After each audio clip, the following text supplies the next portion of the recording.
here in the perimeter, there are no stars. Out here, we is stoned, immaculate. Hello and welcome. This is the C86 show. I'm David Eastaugh. As you know, we love a special guest. This week it's going to be the turn of the American rock guitarist and writer. It's the one and only Roger Fisher, who I spoke to very recently to find out more about life, love and poetry and all that other groovy stuff. Was in the rock band Heart from the early 70s right through to 79, featuring on albums like Dreamboat Annie, that included the song Crazy on You, going right through to Dog and Butterfly. He's still involved in the creative process and has got a new organisation that I'll put a link in the notes below, soulgardenmusicfoundation.org. But yes, I've included that below. But this is the interview, just to say we did it in two parts, separate Fridays. So there's a little bit of a change of bits and pieces, quality probably, and there's occasional moments where it freezes, but we get through it, and it's a fascinating interview, so sit back, relax, enjoy. And as always, we start at the beginning, the creative process. Roger, tell us all about those early formative years. The very first really big eye-opening, ear-opening one was, I would guess that I was probably 7 years old, and we went to our cousin's house for a visit. And my brother and sister and mom and dad all went into the other room, and I noticed that there was this little 45 RPM record player sitting on the floor. So I went and looked at that, and there was this disc on there, and on the label, there was a Capitol building. And so I plunked the needle on, and I heard this song that went, "Darling, you send me, I know you send me, I know. Oh, you send me." And name that artist. I'm forgetting his name right now, but just such a sweet voice. And I was blown away. I was just goosebumps from head to toe, and played it over and over and over and over. So that was a moment. Yes. Before that, when we were really little, Dad would wake us up in the morning, and we would come out into the kitchen and sit in front of the furnace there. There was a standalone furnace in the kitchen, and we would sit in front of that thing and keep warm. And they would have the radio going, and they always had music playing. That was really a great thing about them. I mean, most young people do keep music going, you know. Yes. But I remember, like, I'm 75 years old, so many of your listeners won't know these songs, but Mr. Sandman, bring me a dream, make his complexion like peaches and cream. Oh my God. And all these songs from that era. But so by them having the radio on all the time, it instilled a love of music for me. But what really opened up the universe's doors was the Beatles' performance on Ed Sullivan in 1964. Right. Yeah. Yes. Oh my gosh. That changed the world. It literally changed the world, that moment, because so many people fell in love with them, and then they went on to be major influences in our cultural evolution, and it gave us a personal direction in life. You know, when you're young, you're kind of always looking for, you know, what's real, what's the truth, what does this religion mean, what does that religion mean, you know, what am I going to do for work, and all this direction hunting kind of stuff that goes on in the children's or young people's minds. Yes. And they were such good directors of those questions, those very personal questions. Yeah, it was just wonderful to have leaders like that in our world. Well, quite. And did you have any older brothers or sisters who gave you any musical or cultural sort of direction when you were growing up? Yeah, my brother was 2 years older and my sister was 4 years older, but it was my brother that really helped give direction. And well, for instance, when I started playing guitar, he told me about this guy that was supposed to be a good guitar player. His name was Eric Clapton, and I should listen to him. Right. Yeah, so I listened to him, and oh man. So let's see, what was that? John Mayall and the Blues Breakers with Eric Clapton, and there was one song called "Have You Heard" that's got this guitar solo that just makes time stand still. Yeah, I just fell in love with Eric, and Yes. and so one of the things that you can play a lot of those nice melodic notes fairly easily, but he did this thing where he would bend a note and then put vibrato on it. And man, I struggled with that for a long time before I was able to do it. Uh, but yeah, so that was a biggie. And then of course when Led Zeppelin, no, before that, excuse me. Oh, the Yardbirds. Oh, I love the Yardbirds. Yes. And your brother was a little bit older by a couple of years, but he would have been almost the same age as people like David Bowie and Lemmy. When they were ever asked about, their main influence, they'd always say people like Little Richard and Elvis Presley and Buddy Holly, Eddie Cochran. Were they those artists? Did they filter into your consciousness when you were Yeah, they growing sure up? did. Yeah. Let's see, what year would that have been? Maybe 1956 or something when All Shook Up by Elvis Presley came out. Yes, Oh man, we thought that was great. I would Yeah. imagine. And then Yeah. obviously there was the Beat generation that started to filter through, and people started getting into, poetry by Ginsberg and people reading Jack Kerouac's On the Road. It was one of those things, wasn't it? The '60s embraced that with people like Ken Kesey and was it Tom Wolfe and the Electric Yeah. Kool-Aid Acid Test. Were those things? Because obviously you mentioned the Beatles in '64. That was the beginning, I suppose, of youth culture that started to really develop, all the teenage period, wasn't it? Did that also sort of filter into your interest in sort of arts and movement? Yeah, it really did. I mean, let's see. Yeah, Buddy Holly, we loved him too. Uh, but when the Beatles came out, that was right around the same time that LSD came on the scene. Yes, And that was a real eye opener too. I would To imagine. and I was just thinking this morning that something I was thinking that I'm going to be speaking to a young lady. I think she's 18, and she she just wants input, general input.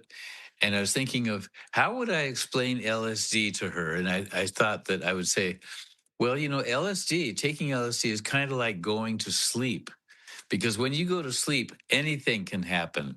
Anything Yes. can happen. And the same with LSD. You laugh, you cry, you get really afraid. All these things can happen.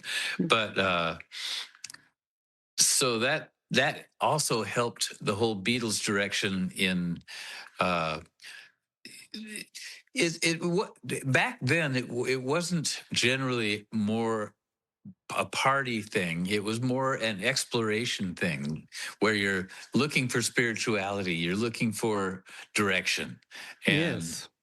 the general populace of the people that we knew, all our hippie friends, uh, we all like there was a catalog called the Whole Earth Catalog. Oh God, yes. I've got a copy of it somewhere around here. Yeah, and Mm. that was a really good guide to how to live uh, eco-friendly, inexpensively, uh, in harmony with nature and everything. And we loved that. And there were geodesic domes were kind of a little bit popular. Well, my Yes. brother and I thought that this generation is going to be the catalyst that brings all that wonderful stuff into being, into the mainstream. And the Beatles were right in there uh, carrying the flag for that direction. And we honestly believed that the world was really going to change for the better. You know, all you need is love and people rising and becoming part of the movement. And the fact that that never happened was tragic. Yes. Well, you gave it a Yeah, go. I mean, yes, because there was that guy you mentioned, geodesic domes. There was Buckminster Fuller, wasn't there? He developed exactly. it, and the whole Earth was Stuart Brand as well. So there was Oh, some okay. interesting sort of movers and shakers along there. And I guess there was Keysy with the Merry Pranksters, wasn't there? And the Trips Festival, and I don't know, Hunter S. Thompson writing about it. And like I said, there was the electric Kool-Aid acid test, which Oh, and a obviously, really important one was Alan Watts. yes. Alan Yeah, Watts, yes. Yeah, it was yeah, quite so you would have been the perfect age, basically 17, when The Summer of Love appeared in 67. yeah. So what was your Summer of Love like? This is Well, the so uh, we went to the first. Oh, okay. So we went to the first like outdoor rock festival ever. It was called the Sky River Rock Festival, and it was just not far from here, like about 5 miles from where we are now. And it was on somebody's farm. Excuse me, somebody's farm out in the Dingles. And well, let's see. I think the Grateful Dead were there. right.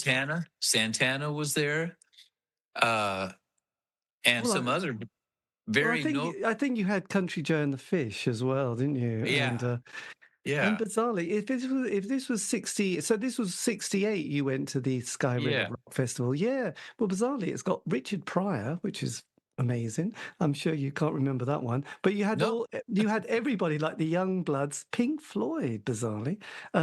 Yes, well, I say bizarrely. I mean, I didn't realize they had got over to the USA that quickly, but that was no, it was 68. I should do the maths. Oh, Flaming Groovies were there as well. And also you mm, had the San Francisco Mime Troupe Company. So would have been some interesting avant-garde performance artists as well. Probably naked, taking drugs. It was at the time, wasn't it? Let's face it.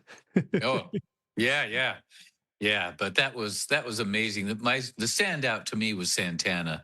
Well, I would How imagine. they would play and play and play just musically, just jamming.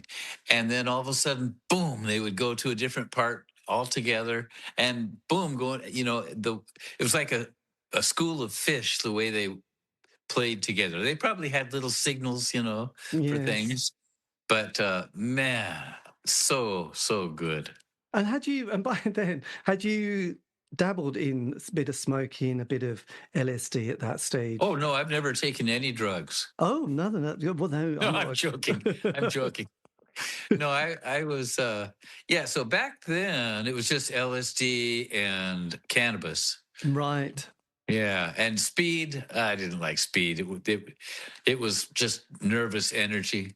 Yes. But cannabis was so much fun. And when you're high on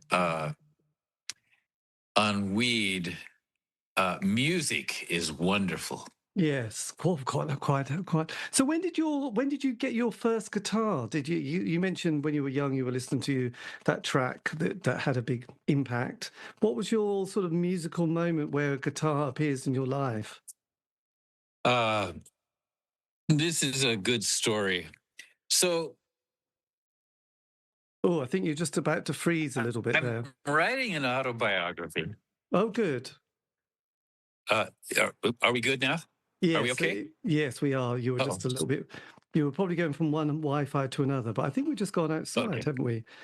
Yeah, I have to give my employee a little bit of input here. But Yes. so it's a pretty good story. Uh, I don't know what made me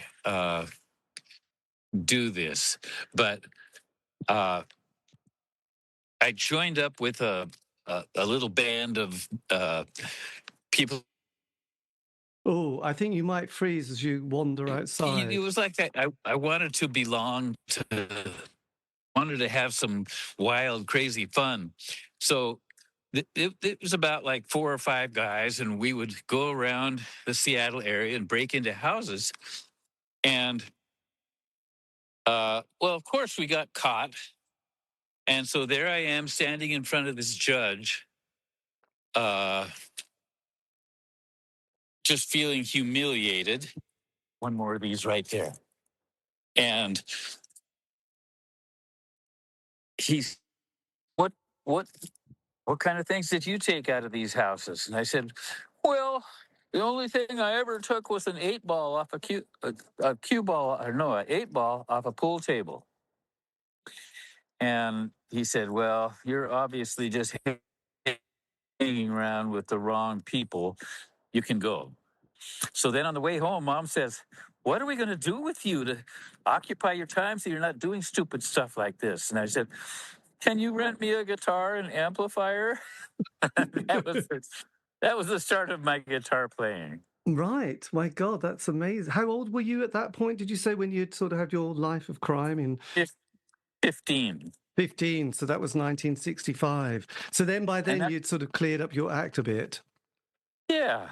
And, well, see, that was right around the same time that I had bought a 1950 Ford car from my dad. And the first thing I did was I took the engine completely apart and cleaned every piece of the engine. And so I had all these engine parts in my bedroom, and I had gasoline in a coffee can with a toothbrush, and I Yeah. slept in that bedroom. And this is leaded gas. So I was sleeping in a bedroom, inhaling leaded gas for weeks. Yeah. And so I think I got some fairly decent brain damage from that. And that's my excuse for doing these stupid kind of things that Yes. seemed to happen when I was younger. Yes. Yeah, let's see. Now, I was going somewhere with that. What did you Yes. just Well, ask? dude, when you got your first guitar, I was just kind of curious when that kind of happened. Yeah. So that was a late start for a person starting on guitar. There's so many stories of guys starting when they're 4 or 5, 6 or 7 or 8, and those people that start what their life's ambition is going to be at that really young age, they usually become champions. They usually become really good at that. uh, but one thing I do have in common with people like Brian May and Jeff Beck and probably countless others is that when I started playing guitar, uh, I started designing a guitar, and it had this kind of gourd like chamber to help keep the sound confined to the guitar. So it's an electric guitar with kind of a gourd on top of it, if you can picture that. And the idea was that it would have better sustain and it would just have a cool, different sound. But I never finished it. But what did happen is that that's when my ultimate guitar design started. And so over the years, I made prototypes of a bunch of the different aspects of guitar that I wanted to see. And I'm still working on that. And in my shop or in my studio that I'm building, I've got a room for a shop where I'll be implementing some of these design acts I've put it up over the years. And the the eventual goal is to have a guitar that you can sit down in a room with, and it'll have a built-in amp and effects, and it will sound. There'll be stereo coming off the guitar, and it will sound as clean or as dirty as you want, and it'll have echo and reverb and flanging and compression, everything that you want. And plus other things that I can't say right now. But you'll sit down and play that guitar, and you'll say, "Oh my God, I must own this guitar." It'll be the ultimate guitar. Yes, absolutely. So then, what were your first few songs that you started to sort of play when you got this guitar? And what sort of direction were you going? And sort of really, when did you form your first band? This was called Army, wasn't it? Yeah, the first band was called the Deserters Oh, because I wanted to uh, make the statement that we are deserting the idea of barbarism, military society. Just forget about that and go in this new direction of harmony and the whole earth and people acting together compassionately and intelligently, you know. And so that was why the Deserters. But uh, after a while, can you hang on half a second? oh yes, yes, absolutely. Oh, I'll just stop. I'm hanging let on. me see that. I don't know what to do next. I'll look around and then I'll tell you. Okay, so uh, let's see. So did you? So when you were okay, just briefly then, as we got towards the end of the '60s, obviously we have the honeymoon period of '67, perhaps '68, and then Brian Jones dies. As the '70s starts to sort of come, '60s come to an end. We have the death of Morrison, Hendrix, Joplin. There's the Charles Manson. Some of the kind of slightly negative energy vibe starts to Slightly, creep in. yeah. How did you were only 19, 20 at this stage. Did you feel like this sort of decade ended on a bit of a downer? Oh, Had it and oh, wait a minute. I've just lost you and you're slightly frozen. So to come to grips with the reality. Did I lose you? wait a minute. Oh, once you're back in the house, we're probably on the home straight. Okay. Okay. Yes, you'll have to have external Wi-Fi on this one on your house. But anyway, Right. Okay. Fine. Alex, you could break these down and put them in the recycling. yes. Okay, now I am back. I am in the house. We should have a good It's connection. multitask, isn't it? Really, it's nice to see your gardening coming on quite well. Yes, I mean, Yeah. yeah. Uh, So I just wondered, had you left school? Had you left school at okay. that age? Pardon me? Had you left school at the 16, 17 age, or were you still at college? Oh, no. At 18, I was done with school. I hated school. I didn't want to do any more school. And by that time, right. Yeah. Yeah. So our band, so I had a band called the Deserters. And uh, I realized that was probably not going to be a very popular uh, name for a band. So I thought, okay, we'll be the Army, but we'll be a different kind of army. We'll be an army that supports a peaceful, loving direction, an army, a movement of people that are doing that. And Yes. then, yeah, so then from the Army, and we were really good. My brother was our manager, and uh, it was just four guys and kind of trying to be like the Beatles a little bit. And we copied, the current top 40 pretty well. Uh, and then we heard of a band called Steppenwolf, and we thought, wow, that's a cool name. And they got their name from a book, I think, by Herman Hesse. That's it. And yeah, and so then I started looking around at book names, and there was one called White Tales from the White Heart. And wow, White Heart, that's kind of cool. Okay, we'll be White Heart. So then we were White Heart. And after a while, I thought, White Heart kind of symbolizes a pure heart. We can't be White Heart. So we dropped the white part and then we were just heart. And Hart went through several different permutations, years of different permutations of members before it was time to find new members. And we put an ad in the paper. Uh, and the first person that answered was Ann Wilson.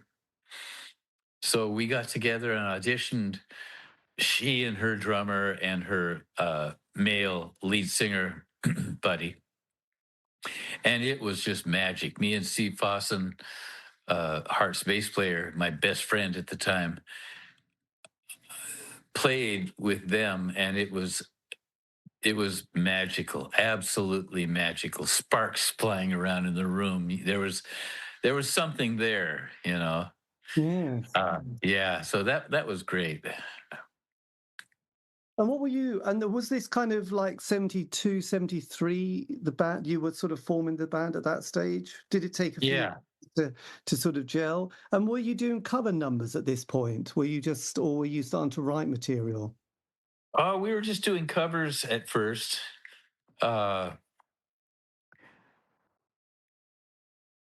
You know,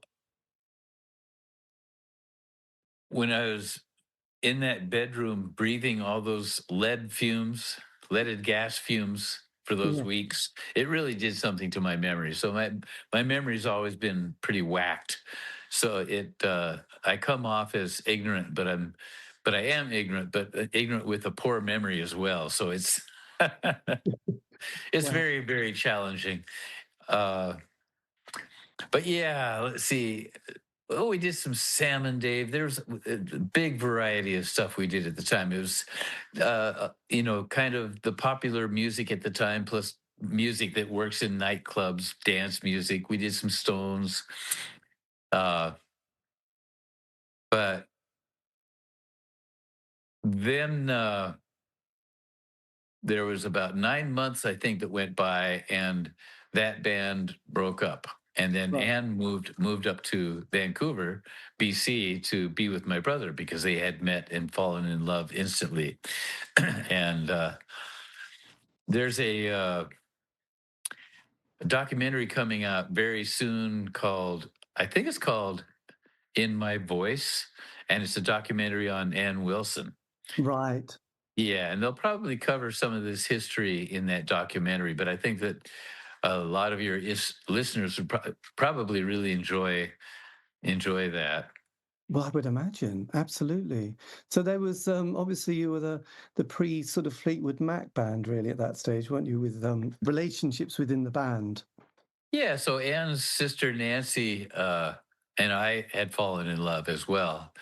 So the chemistry of that lineup of musicians was really great because, my brother and I are like kind of innovative guys and a lot of creativity, uh,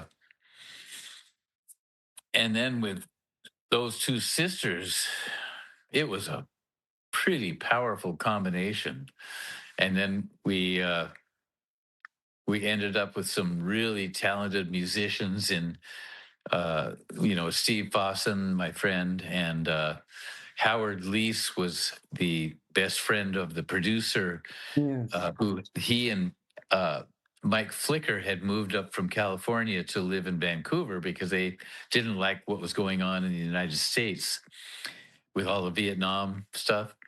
And so then Howard joined the band, and we also had this drummer who was very James Bonham like, uh, John Bonham like, Yes. and Mike DeRocha. And so it was a real solid lineup, and we really felt like we had something. So we did cover material with them for a while.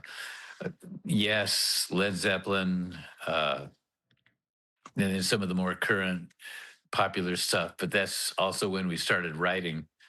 And uh, what an amazing experience it is to, I think, probably in any craft where people get together as a team and work together. What a great experience that is to have your heart and sights set on a goal that seems almost impossible to achieve, yet you believe that you are going to achieve it together, and Mm. then you do. That was a really, really wonderful experience to have lived.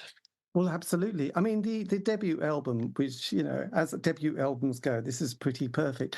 Did you have an idea of it sort of having this kind of a beginning and a sort of a middle and an end, and the way it sort of you go through this journey as a listener from side one to, the last track with the whole sort of Dreamboat Annie rephrase? I mean, it's one of those albums that you definitely need to listen from the beginning to the end and not just skip tracks. Was that, did the track listing take a lot of time to put together, or did it come quite easily? And did the You know, songs, I'm glad you said that, because a lot of I'm assuming that a lot of the listeners to this podcast are young, and that they don't generally listen to an album from beginning to end. But back in those days, that's what you did. We would get together. We would go downtown and pick up the latest Beatles album, and we would all get together in somebody's living room, and everybody had as good a stereo as you could afford at the time, and we'd sit down, we'd have some munchies and maybe some coffee or tea or something. We'd sit down, and it was a big deal. We would listen to the whole album, and groups like especially Pink Floyd and the Beatles, they were a single, cohesive, contiguous whole that needed to be absorbed in one sitting. They were designed for that environment. And today is more just one song at a time with a music video is what works. So to talk about Dreamboat Annie, Heart's first release, as something to sit down and listen to from beginning to end is absolutely correct. And, you can try to design that stuff, and you can have a concept that is meant to work that way. Dreamboat Annie was more a collection of songs that luckily fell together in a way that worked in that particular order. Yes. I mean, lyrically, again, I love lyrics because, I mean, one of my favorite first bands when I was very young was people like the Carpenters and Burt Bacharach. And I just love that kind of romanticism, and romantic melancholy is probably my go-to emotional state. And then, listening to, as I mentioned, to people like David Bowie and then Joni Mitchell and Neil Young. I love sentimental but heartfelt songs. But when when Crazy on You was written and you looked at those lyrics and heard them sing them. I mean, you're all quite young. This is your first album. Did that sort of blow your mind? I mean, lines like "I was a widow last night in a dream." Oh, that is just one of the best lines in rock and roll. Yeah. That is a great, great line. I love lyrics too. The power of the word is very powerful. And when we were writing those, I didn't appreciate the lyrics as much as I did years later, and went back and thought, my God, that is genius. But no, Ann and Nance are very, very smart and well read. They were taken to plays a lot when they were young, so they've had really good input from great artists. So there was a pretty high bar held for them by themselves to produce something decent, that was relevant to what's going on in the world right now, and always true to real life experiences. So that's why the music is held up so well, because it has great integrity still to this day. Yes. I mean, and also the construction of the song, which is kind of genius, really. Let's face it. I mean, the acoustic guitar, the way the electric guitar comes in, and the power. I mean, how did that song get created? Was it over a period of time? Did Oh you? no, it was really quick. So I remember so clearly. Ann and Nance and my brother and I were living in an A-frame house uh, just over the border from Canada. And one day they were writing a song, and Nance was using a Moody Blues song I think it was the one that goes, "Why do we never get an answer?" Oh, yes. What's the name of that song? I think that's probably, oh God, I'll look. I'll just Google this is quality chat. Anyway, so that song had I guess that's Justin Hayward playing guitar. Question. I think that's called Question Yeah, I think so. from But 1970. I think that was the song that she was using as an inspirational tool to write this song with. So she had this dun dun dun dun dun dun dun dun dun thing going, and they said, "Hey, Raj, listen to this," and she plays that rhythm part. What what would you play as an electric guitar part against that? So I didn't say anything. I just listened in my head, and I heard da da da da da da da, And then in my lessons that I don't give many guitar lessons, but when I do, I talk about the telepathy involved in music making, because all of existence is just vibrations. It's different frequencies of vibrations. And the feeling that you have in your body and the thoughts that you have in your mind are vibrations that get transmitted through guitar strings or piano keys, through an amplifier and speakers, and they get recorded. And those frequencies, all that data is there. Your vibes, what you were feeling when you played that song, those vibrations, those vibes are in the recording. So to be aware of that and deliberately infuse what is being recorded with power or uh, sadness or whatever the situation calls for gives you a really something that the listener is going to pick up on that, and you might be really popular because they feel what you're playing. And if you don't know that, and it's just accidental that you're putting a lot of emotion into your playing or singing or whatever, fine. But when you know it, it makes a difference. So when my electric guitar part comes in there, da da da da, there's something there. You feel that. You feel the power. And then Nancy, well, both Nancy and Ann, but like Nancy with that guitar part, she has something to prove. Where are all the women in music, in rock and roll? Where are they? Well, there's not when we came out, there weren't many. And so she's making a statement. She's making a statement for all womanhood. Yes, absolutely. Yeah. No, it's such, I don't know, ballsy seemed to be a bit of a cheap word, but yes, it is a classic, and lyrically, it kind of the whole thing meshed together. It is kind of musical perfection on that number, isn't it? Really, and It really is. Yeah. that's all you can say, really. But the whole album has a lovely vibe, doesn't it? The energy of it is very light. It's kind of very optimistic. It's also for me one of my, as a seasonal album, because a lot of records are quite seasonal. This is always, whenever I play it, I think of summer evenings and long beautiful moons and stars, and it's just got that, because there's lovely songs like White Lightning and Wine, I'll Be Your Mm. Song, Sing Child, How Deep It Goes. It's just, there's a lot of optimism in this album, and it's all beautifully packaged with a great cover. So you must be so pleased with it.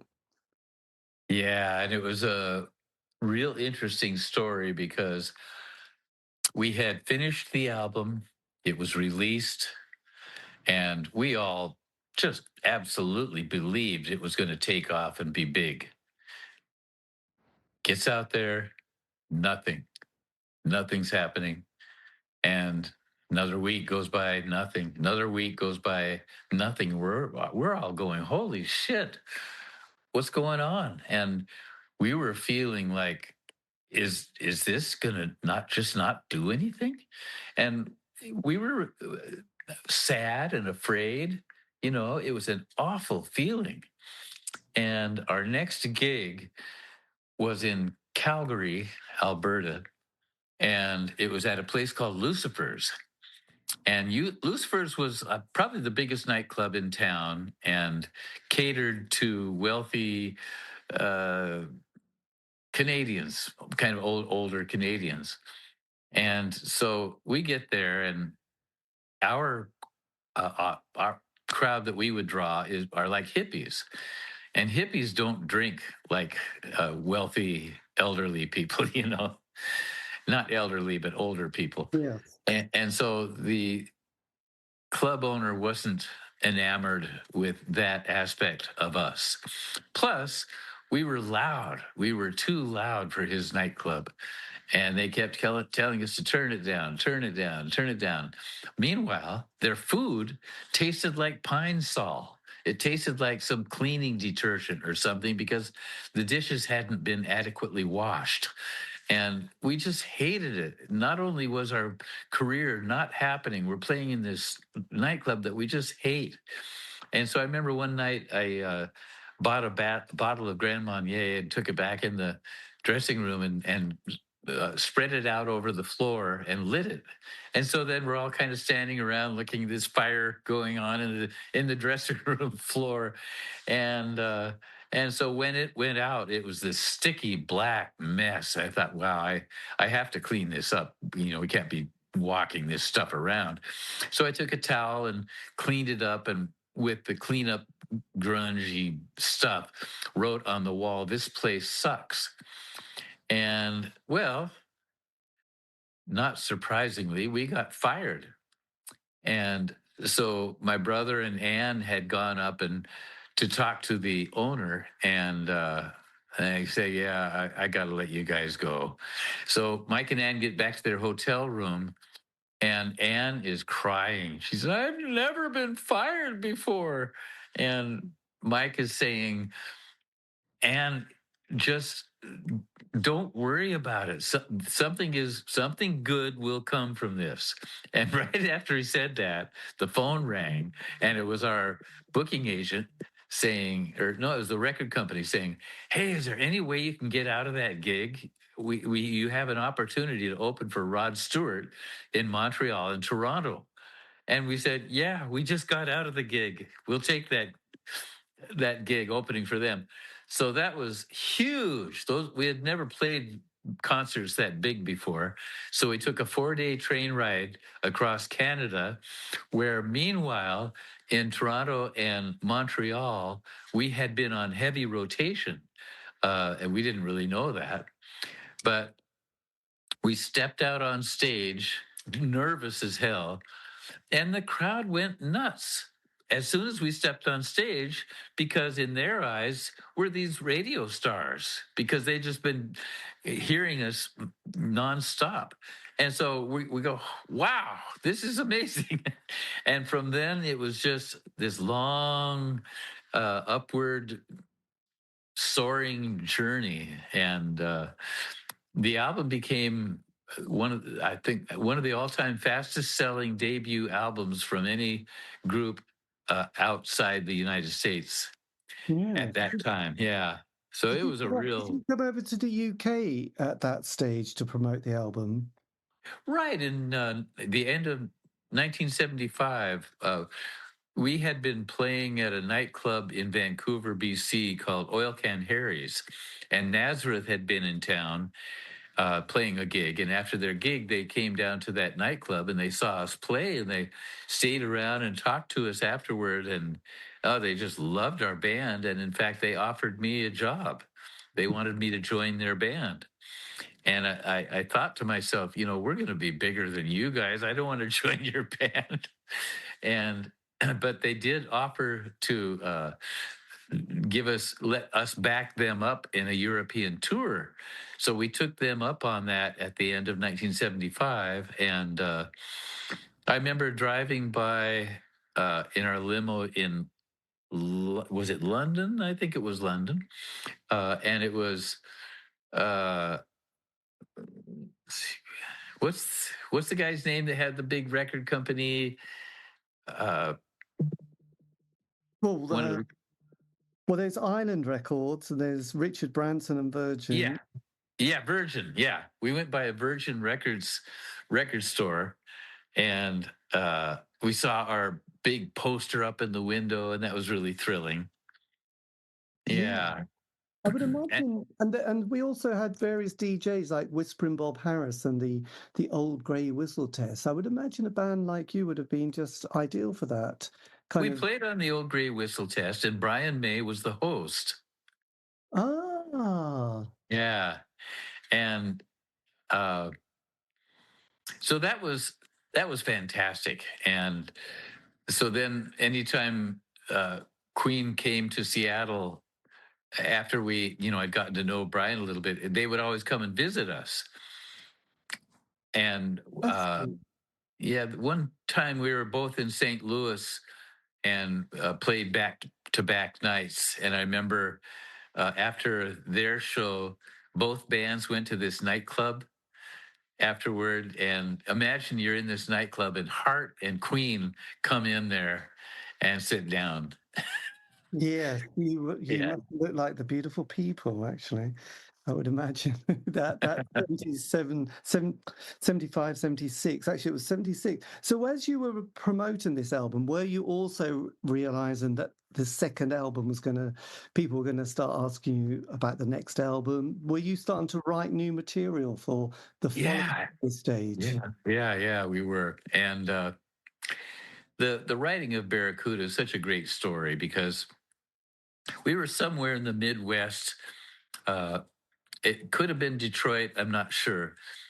But the way it would work would be on the road, it's difficult to find time to practice, and so me and Mike Drosier, the drummer, we felt like our musicianship is sliding a little bit because we don't get enough time to play because you're always in the bus or a plane or whatever. And so we would go down to sound checks and we would just jam out for as long as we could before they'd tell us to stop because they had to shoot the room and all that. But this one day we're jamming away on some stuff and my brother comes running up to the stage and he says, "What's that?"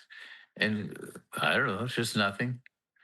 And he said, "Work on that. Make that into a song." And so we did. We came up with a few different parts to it, and then he recorded it on cassette. And then a couple days later, we were in like Chicago or something, and the record company they had these guys that would take care of the band, care of the band. They would, if you needed whores or drugs or whatever, they would take care of the band. And they were usually well acquainted with the underground and very likely part of the underground. Well, this guy was a very part of the underground and said really distasteful things to Ann and Nance. Ann was furious. She went up to her room and she was just so pissed off. And my brother's handed her the cassette and he said, "Here, use your pissed offness and write something to this." And so she wrote Barracuda. Right. My God. Well, yes, that would have been quite unpleasant, really, at that stage. But before that, that was Little Queen. You'd also released Magazine, hadn't you? That was the next album. Yeah. There's Was that a difficult album to, I don't know, construct or develop after debut? We had a really nice concept for that album, but that was around the same time that we were finding things out about our record company, Mushroom Records, that we couldn't tolerate, and so we had to leave the record company, and in doing so, a lawsuit happened between us and them, and it got really ugly. We spent $1 million in lawyers' fees to right that wrongful situation. Right. And so magazine ended up not being what we wanted it to, but it became a conglomeration of some live shows that we had done and the new songs that we had written. It was still a good album, but just miles away from what we had hoped or intended. So we finished that off really quickly to satisfy our previous contract with Mushroom Records. And then we started on Little Queen, which we had to try and finish quickly too, because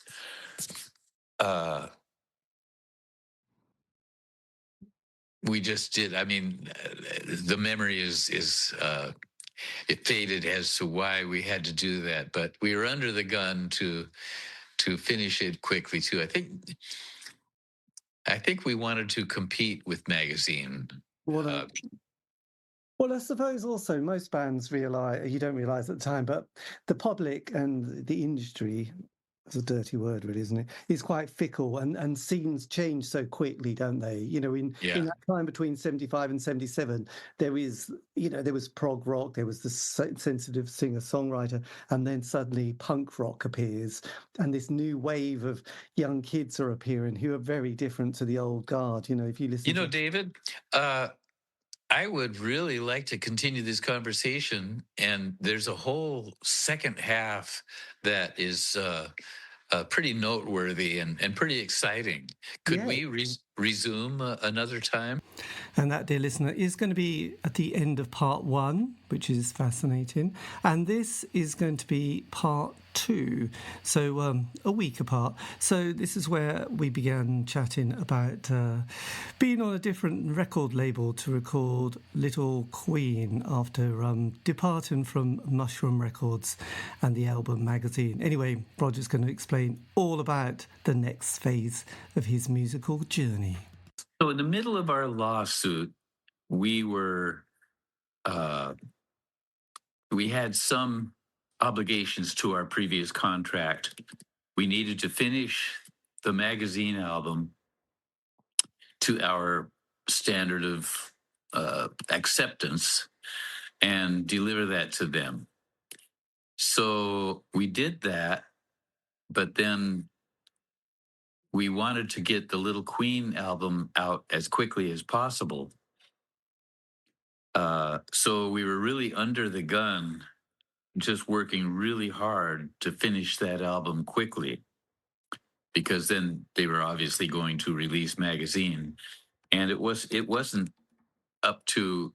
really up to our standard. It wasn't the album that we had originally conceived to put out. So because it was less than what we really wanted, we wanted to compete with it with Little Queen. So man, there were some late nights there, but we knew, for instance, when we were recording Barracuda, we knew that was just such a great song that it would probably do really well. So man, we went over and over and over and over, recording it over and over, because there was something we were looking for. If it wasn't one thing, it was another. But after a while, the momentum of that song had just built up like a big freight train. And each time we would play it, we weren't about to let it get hackneyed or worn out. Each time we played it, it got more intense and more intense. So finally, when you hear the finished product, it's smooth, and it's like there's no struggle there. Yeah. It's just rolling down the tracks. Well, it's interesting with that song, because I went to one of those, I don't know if you'd come across him. He's very got big hands. Tony Robbins, a Tony Robbins weekend.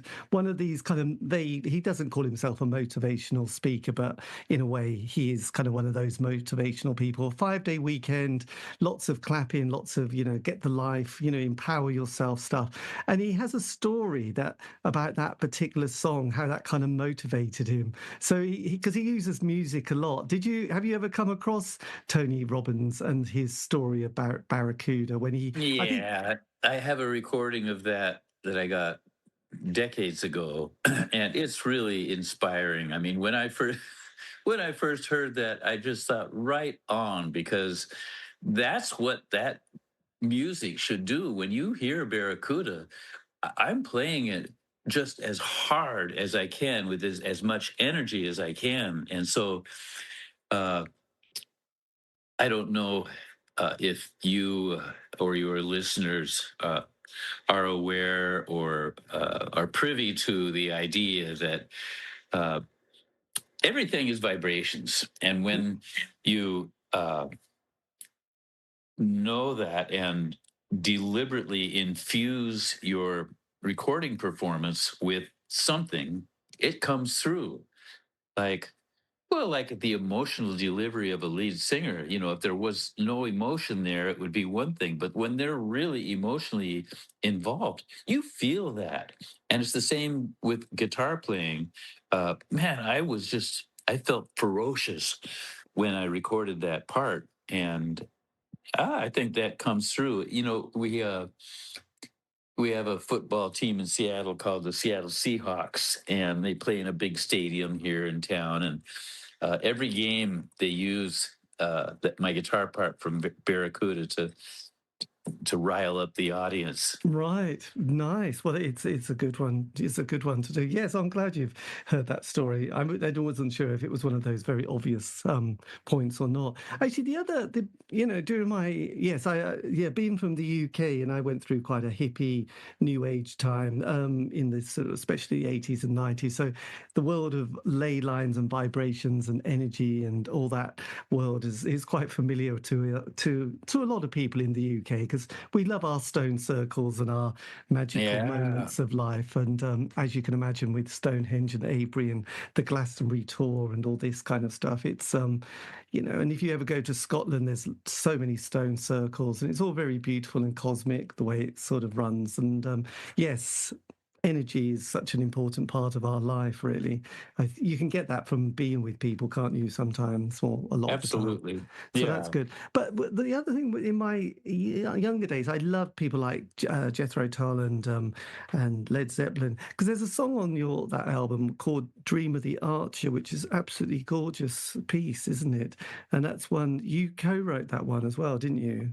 Yeah. Can you remember how that one sort of came about? Because it's got a lovely vibe to it. Yeah. Well, let's see. What is Zeppelin's song that's similar to? Well, I suppose there's Bad with elements. Nevermore. Yes, that on Led Zeppelin 4, there's that element of. Yeah. So we loved Led Zeppelin so much, and we allowed ourselves to let the influence come across, and I don't think we overdid it. I wouldn't say that we were lifting stuff from them. We were just using the common influences of ancient sorts of like magical, mythical feels in the music. But so Dream of the Archer is preceded by Sylvan Song, which is a mandolin duet that Nancy and I do. And Sylvan Song was it was me out in a big grass field in Great Falls, Montana, writing something on mandolin, which Nancy and I were both learning at the same time, to win her heart. And so I really put a lot of emotion and will into it that is willing Nancy to become my girlfriend. And so we did that, and she liked it, and she did become my girlfriend. But then that segued into Dream of the Archer really nicely. And then so Dream of the Archer is this Midsummer Night's Dream kind of play out in the woods where there's the struggle of good and evil and temptation and everything. Yeah, we really did create some places with our music.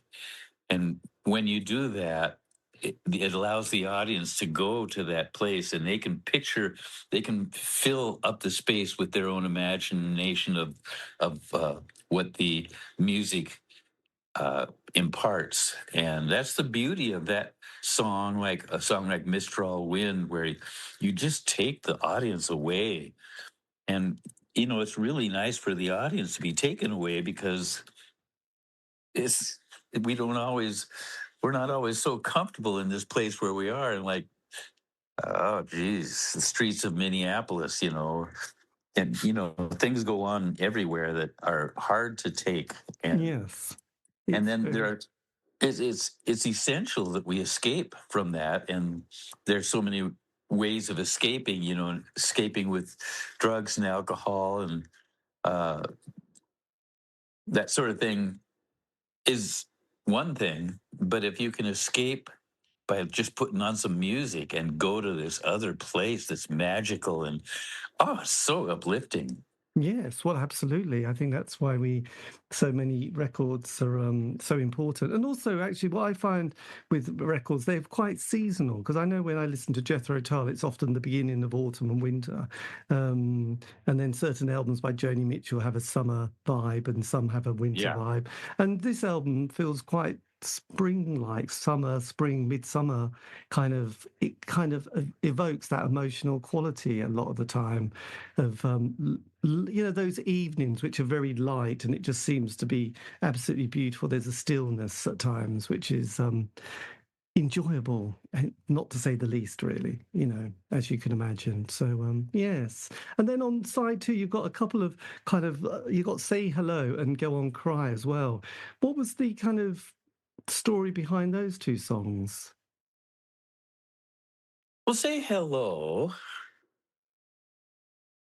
is about say hello to all your secret light inside. Uh, a long time saying of my brother's was, see the light, be the light. And well, I think that we're all, it's obvious that everything is light. It's all energy, and it's light. I've had the experience twice where I've left my body and shot off into space and saw something way off in the distance. It was a bright light, and it was a light brighter than all the stars in the universe put together. And the stars in the universe are a nuclear reaction. This light was pure living love. It was like the ultimate mother. And all I wanted to do was get back to that. And I knew that I would never be afraid to die again after having this experience. So I saw the light. And my gosh, it's just, it's just the best. Well, absolutely. That sounds incredible, actually. That does sound rather, yes, you're one with everything. That is Yes. fantastic. And so that's the place where everything comes from and where everything returns to. And it's a singularity in that there is no darkness. It's only light. But so say hello to all your secret light inside, and turn up the fire. There's a place I know you won't be able to hide. Like eventually, when you really tune in, then you are just a being that is full of bliss, and you radiate that, and you infect other people with that. And it's a wonderful thing. So that's what Say Hello is about to me. And that's the only song I helped write the lyrics to Right. of all the songs I co-wrote. And then Go On Cry, that's about coming to grips with uh, the realization, a self-realization where you realize that you've maybe really been on the wrong track, or when you look back at your history and you say, why did I do that? Why did I do that? And how could I be so stupid? And you absorb and embrace the truth. And sometimes when you do that, you just have to let it out. You just have to sob and say, God, I think I can do better. That there's a few, obviously many probably ways of interpreting the song, but that was one of the main ways that I interpreted it. Yes, my God. And then, I mean, that period of music is interesting. It's when you started to that period, obviously, there's always these kind of musical shifts. And I find that every few years there's another trend. And obviously, towards the late 70s ish, there was, when you started, there wasn't punk and there wasn't those kind of bands like the Ramones and Talking Heads and the Sex Pistols and the Clash. How was it for you as a musician in a band, sort of being aware that suddenly, even though you probably weren't that old at that time, there was even these younger kids making quite a different kind of soundtrack to their lives, and there was a different sort of audience of new wave of 16, 18-year-olds coming along. What was it like for you thinking, oh, blimey, where do we fit into this? Or did that ever come into your consciousness at that stage? Oh, absolutely. When I heard punk, I was just disgusted. I just thought it was so wrong. Like an old guy, oh, what's this new music? No, I didn't. I knew that it had its appeal as far as being rebellious, honest, in your face, but I sure didn't like it. But I respected the fact that somebody had the balls to speak out like that and take a stand like that. And then so over the years, it became more and more important in the industry, and it really had its place, and it was the precursor to other statements that were equally honest and brutal, but maybe more refined, like grunge. Yes, yes, that's a whole other one. So then, as the part of the end part of the decade, you had Dog and Butterfly.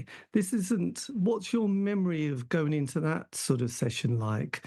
Was it still an optimistic period for the band, or had Well, that's things? that's when I was being kind of incrementally worked out of the lineup. So it was an incredibly painful time for me. Nance and I had split up, and she was hanging out with the drummer Mike DeRozier, and I had to be around that every day on the road. It was really, really challenging.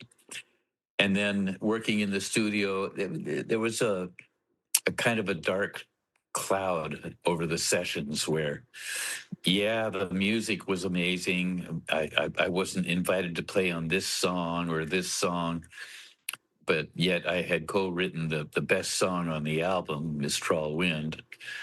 And that was a very, very uncomfortable, difficult time.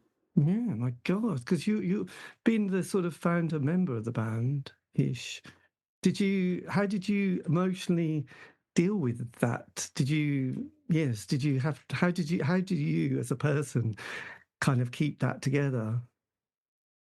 I didn't keep it together very well. I was sad and mopey and felt sorry for myself. I was a disgusting excuse of a human being.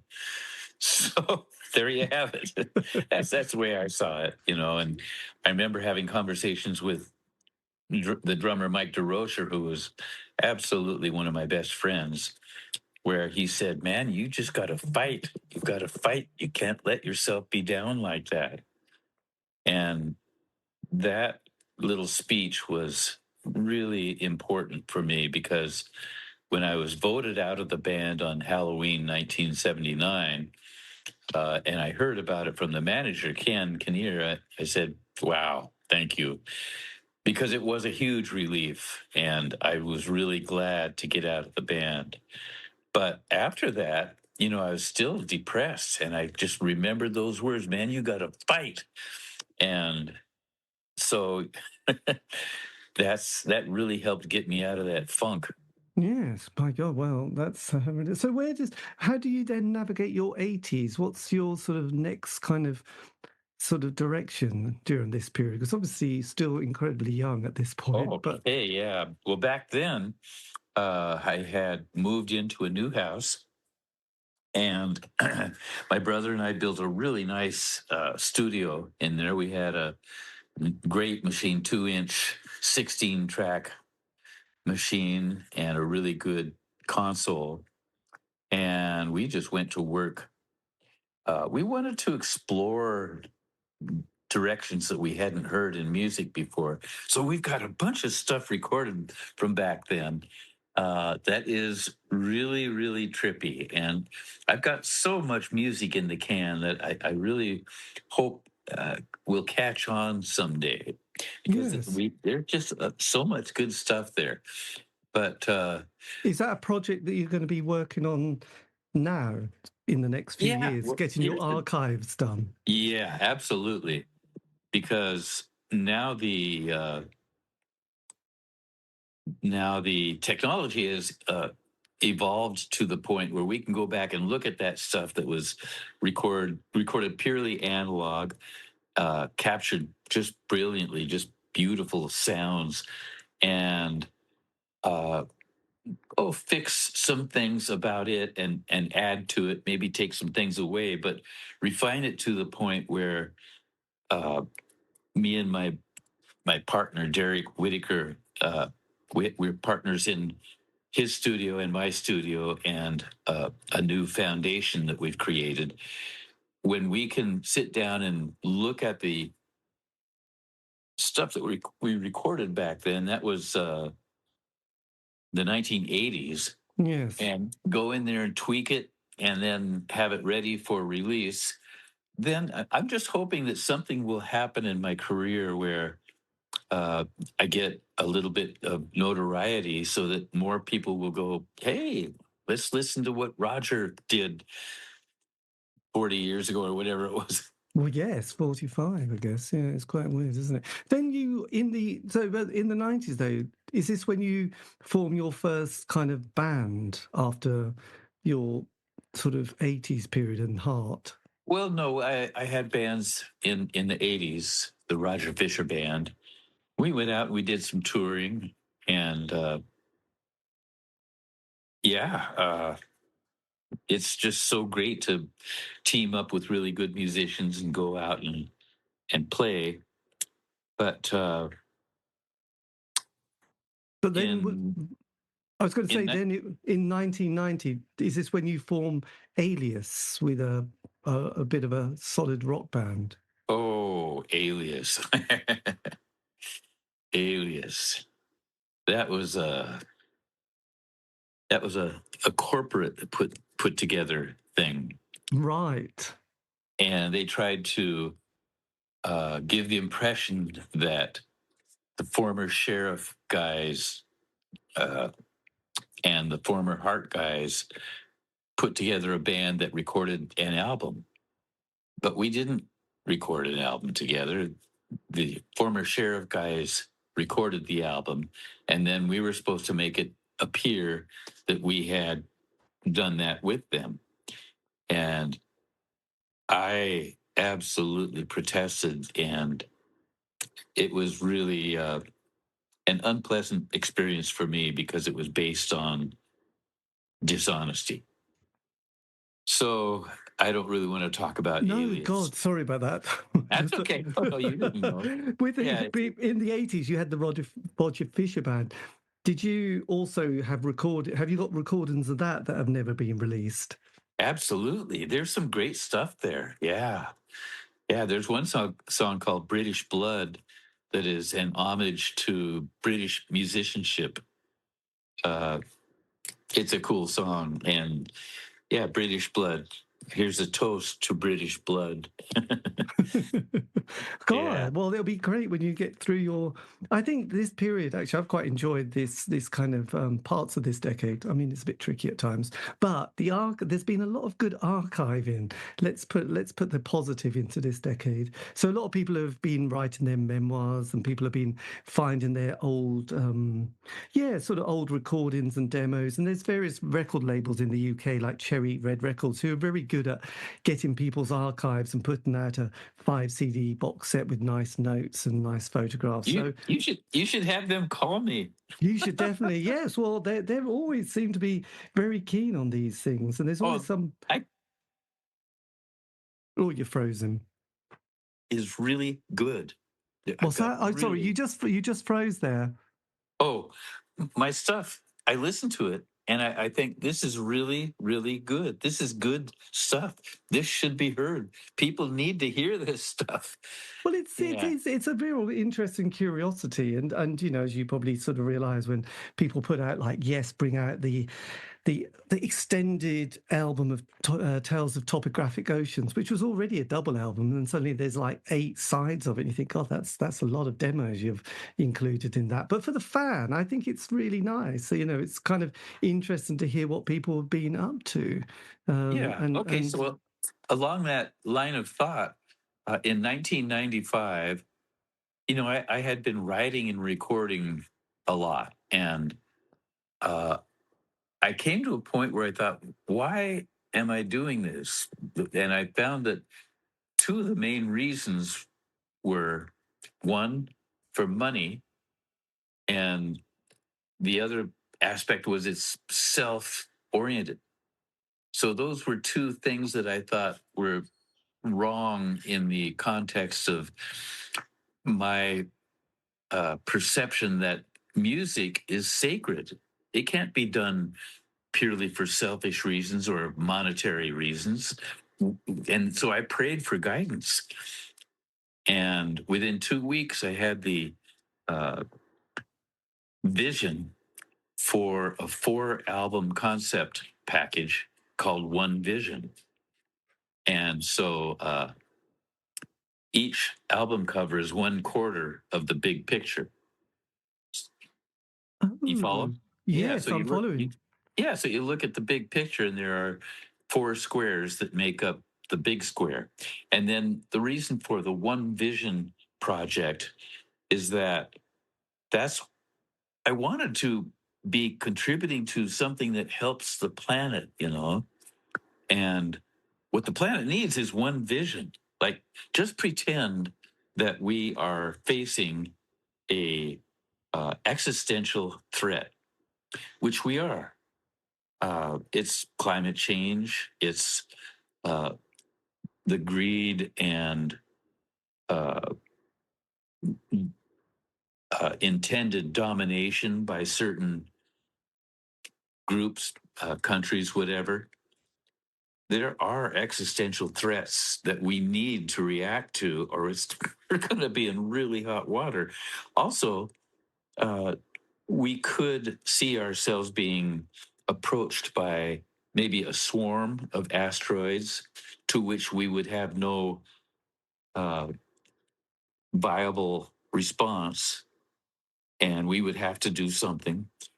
Anyway, these are real threats to our existence. And so I wanted everything that I put out from that moment of recognizing the One Vision project and getting that inspiration to be toward somehow in between the lines, in between the notes, uplifting people, directing them into a spiritual awareness.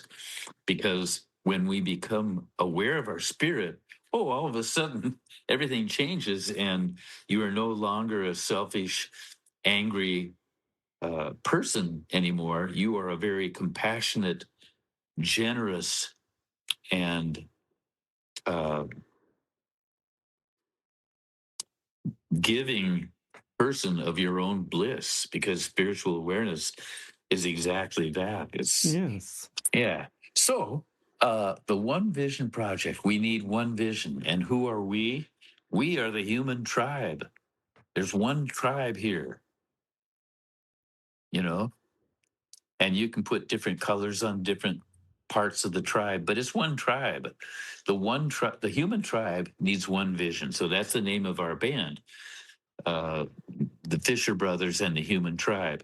Right. My God, it sounds like the Jimi Hendrix and the Band of Gypsies, but probably slightly different concept. But but all the same, yes, I think with this is what we need at the moment in our lives. Some spiritual healing would be a nice thing, and kindness, just kind thoughts and Yeah. karma. I think karma, is so important in life, and when you sort of if you feel positive and creative and kind, you sleep better, you feel better, you just don't feel so grubby. Yeah, And- when you have stress or anger that you're a grudge or something that you're holding, that is a dis-ease inside you, and it will manifest itself for sure. And so it's really dangerous to hold on to that garbage.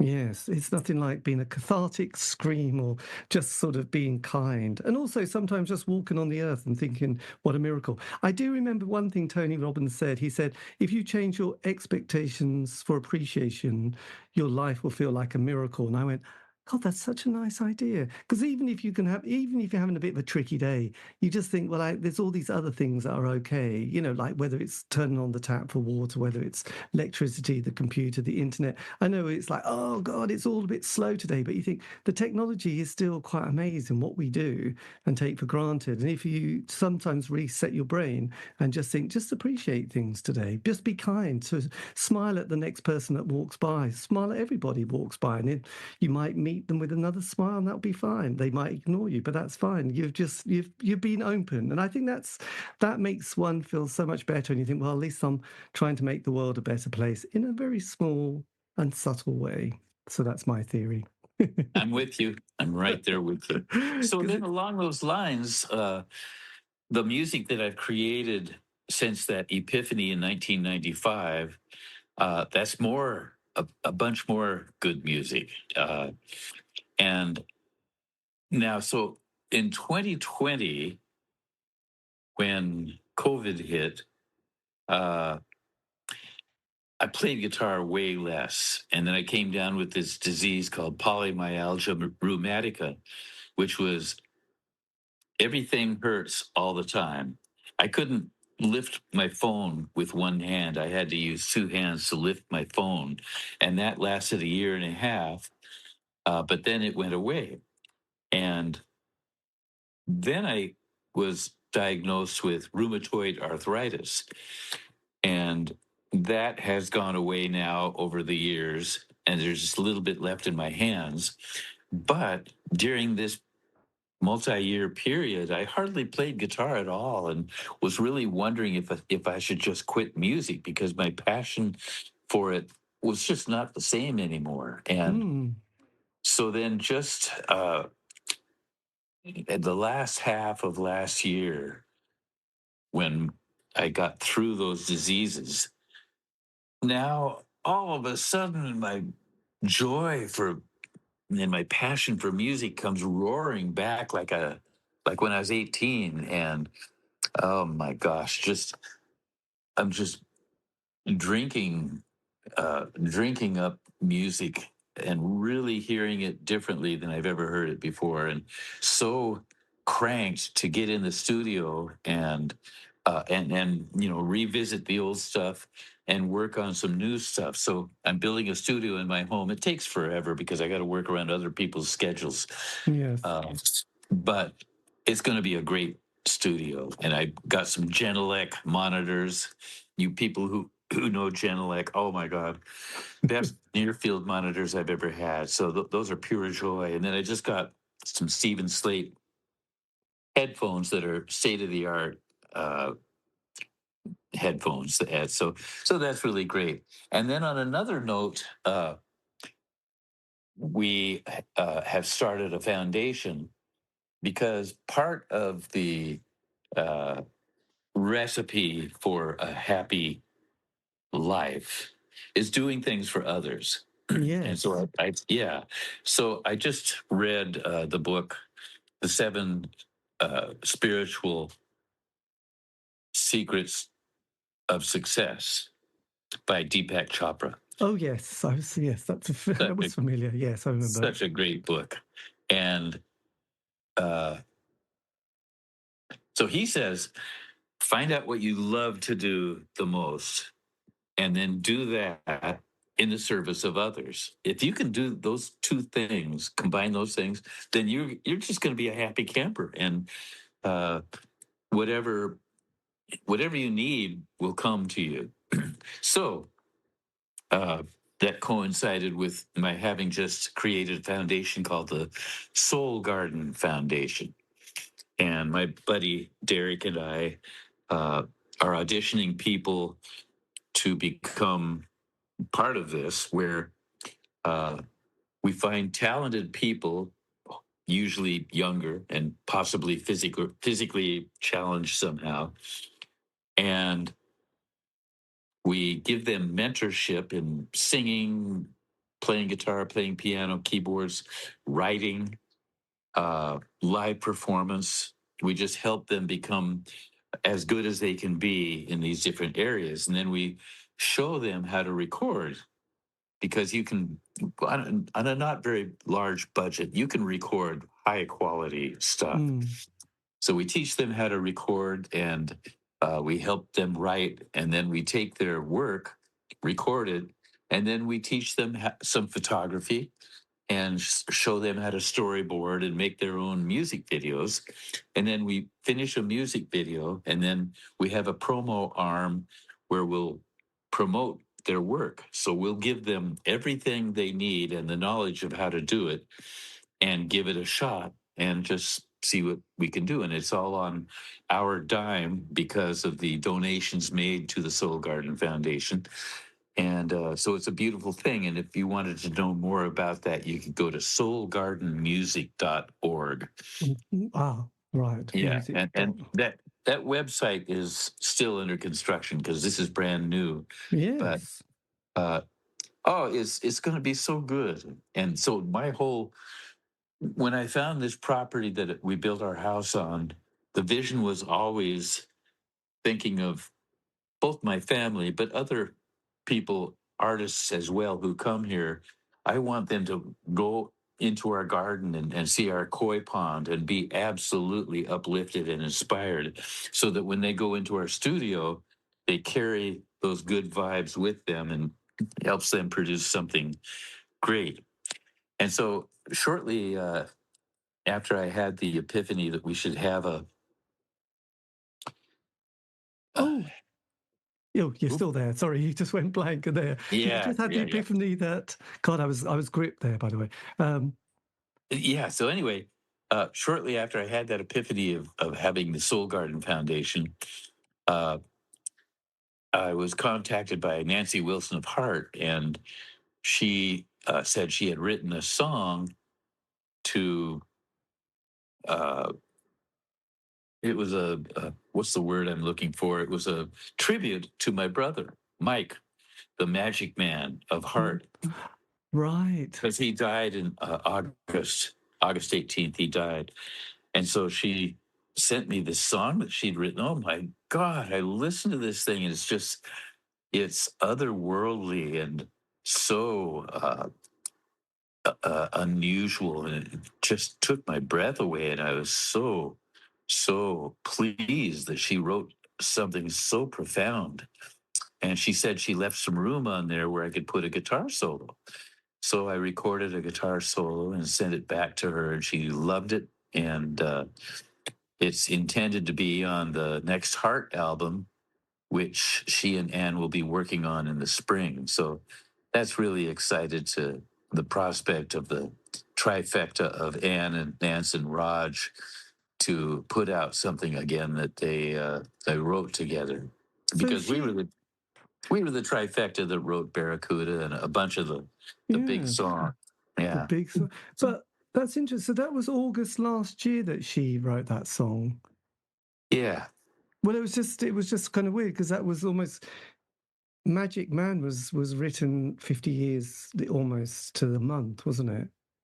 I don't know. I don't remember what month Magic Man was written. Well, it was written in 1975, and she wrote that in 2025. It's quite an amazing. Yeah. It's Yeah. quite okay, not quite the month, but it's very close, isn't it? Yeah. 50 Yeah. years. I mean, you think 50 years when you're young, 50 years is half a century, isn't it? But Oh my God. I'm not sure I thought I would be alive in 50 years. but that's so incredible to kind of complete the circle, if you like. Yes, absolutely. The fact that we're still alive and still making music and not, our brains aren't destroyed, our bodies aren't destroyed. Nance is really active in yoga and resistance training. She's healthy and has pulled through just amazing challenges. And God, I went and saw them a month ago or something in Seattle, and they're both so good, and their new band is really, really good.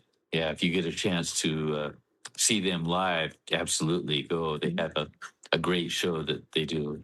Yes. Did it when you did your, because you're in the Rock and Roll Hall of Fame, which was 2013, was that the first time you got together with the band after after leaving the band, so to speak? Yeah, it sure was, Can and you it was how did amazing. We when we stepped into the room, it was a practice rehearsal room in L.A.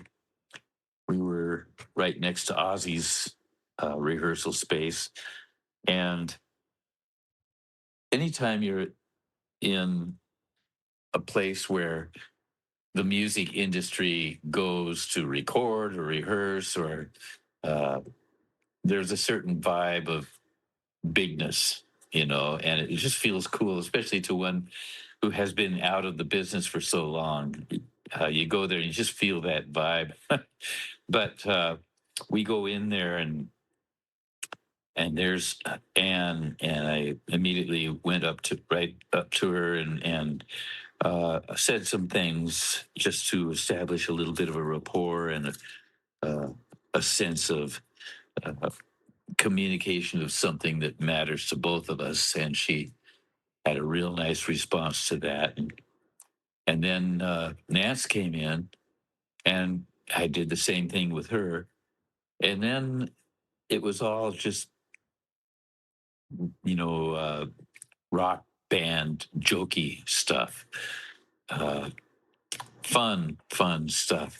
And when we played the song, it was so good. It was like we had never been apart. It was like immediately there's that chemistry. You feel uh, the huge confident. I don't know if there's an adequate word for what it is, but this recognition that you are a school of fish that has a power, uh, a unique power. And the song was just great first time through. So we just rehearsed it a few times, and then we were ready to do the show. But yeah, it was really great playing with them. And there was a lot of people who were upset at the induction ceremony that Anna Ness didn't have the original band come out and play Barracuda. It was like a slap in the face, many people perceived. But another thing that it was, by choosing to play with uh, some of their dear friends, Chris Cornell and uh, the others, is yeah.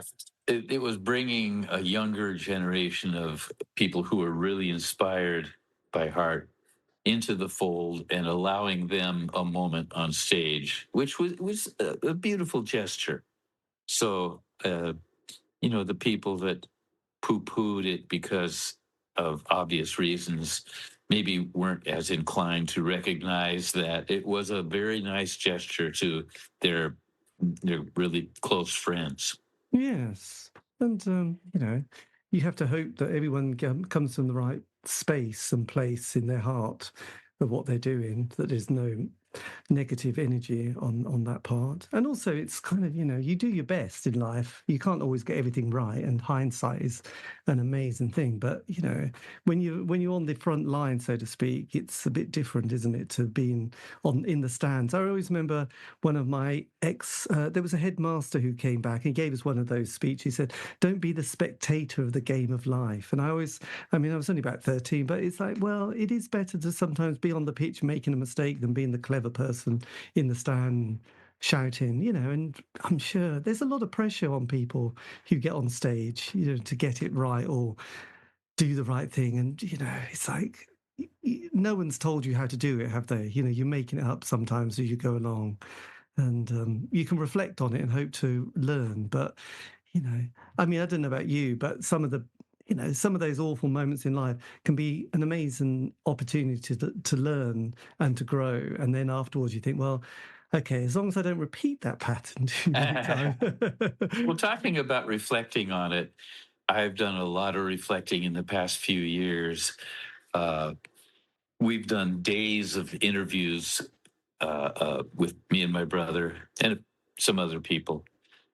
But especially since Mike died, I've been looking at my life and looking for the chunks that I want to use in our dual autobiography, which I will still finish.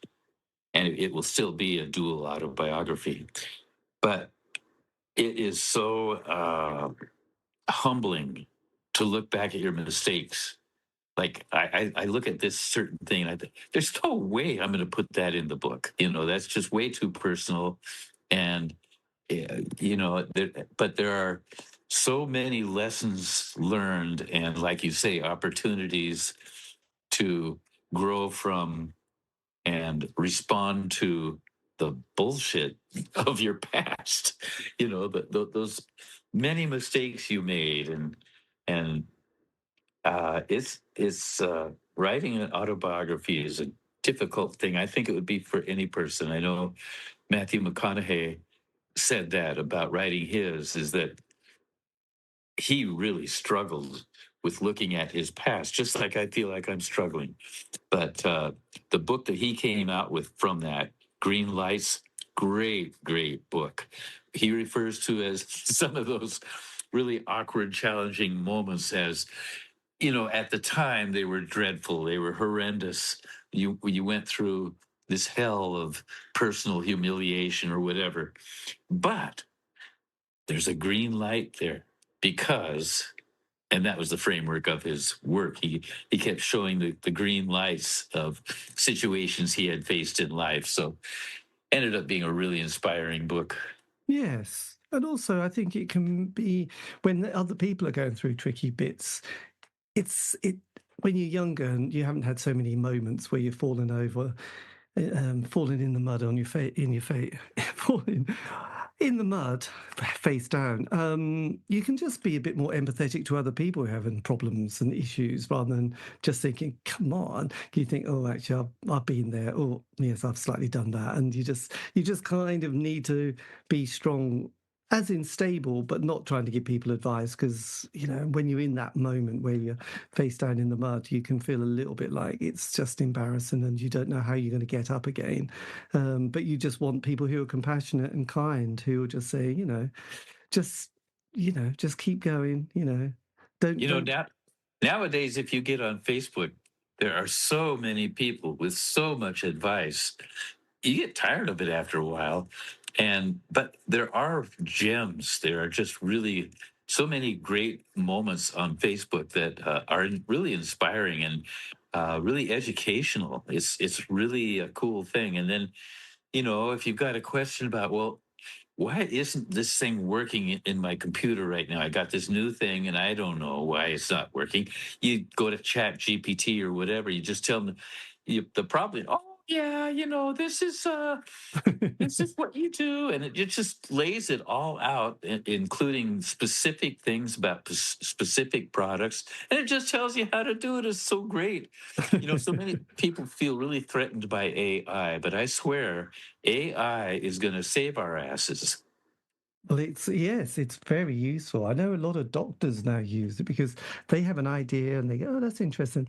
They put it in AI, and it could just bring another kind of, "Oh, right, it might be that, okay," and "Oh, yeah, you're probably," so it's kind of potentially. I mean, you wouldn't want to rely on it, but at the same time, if you put the information in, there's a human brain which might be good, but there's AI and Chat GP can just kind of give you another sort of direction. So I think there is a use for it. So I'm trying to be optimistic, by the way. Oh yeah, it's a lot more fun to be optimistic than to be.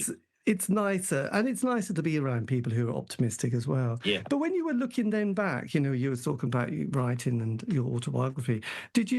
When you look back at that, young person in 1975 starting their journey, what did you think of yourself back then in, looking at it from being in your 70s to that young person with the guitar writing those hits with Anne and Nancy? Well, you could be accused of fishing for some good juicy stories here. No, I'm not. I'm just wondering if you kind of felt like, oh, because some people, you just want to give them a hug and say, it's going to be a rough ride, but you'll be all right, mate. Or, yes, so innocent, but Well, if I could go back and talk to that guy that I was back then, I'd tell him, man, stick to your music, stick to your work, and don't be such a party animal. That would be the basic message.